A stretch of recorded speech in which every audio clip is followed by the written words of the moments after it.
دەمەوێت بە کورتی باز بکەم لە بۆ هەموو قەڵەوە خۆشەویستەکان ئەو ستێپانەمان هەیە لە بۆ دابەزاندنی کێش. باشە یەکەمینیان ئەوەیە کەوا بتانی ژیانت ڕێک بێخی. ژیان ڕێکی خستن سێشتا هەوڵدەی شەوان زوو بنووی سبەینان هەربستی لۆیەکەی خەڵکی گوندی کەمتر تووشی کێشەی قەڵەوی دەبن ژیانیان ڕێک دێخن. دووەمین شت هەوڵدەی خواردنەکان ڕێگی بێخی 6 شت دووری بێخەوە لە خۆت ئەگەر قەڵەوی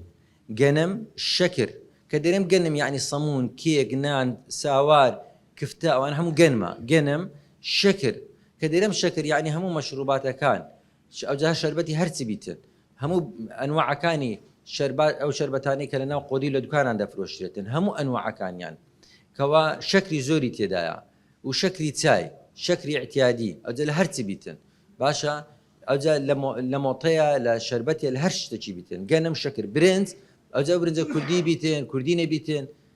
بە بیپارزنی نەیپارزنی بە هەر نەوعکی بیتن گەنم شەکر برنج میوە هەر نوع میوەک بیتن چونکە ئەو میوە فرکتۆزی تێدا ئەو فرکتۆزە دەبێتە 2 گلوکۆز تاقی زۆری تێدا گەنم شەکر برنج میوە پەتاتە گولە بە ڕۆژە ئەوانە دەبی لێی دوور کەویەوە خەوڵڕێک بێخە و کالەکی لە پێکە بڕۆ بە پێیان باشترین چاکترین بێمەسرەفترین ریاضە لە بۆ قەڵەوە خۆشەویستەکان ڕۆیشتنی بە پێیانە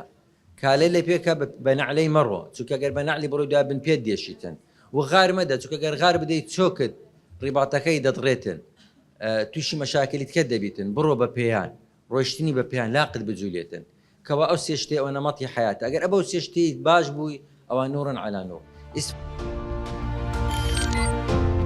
میهرەبانی دڵسۆزی و لێزانی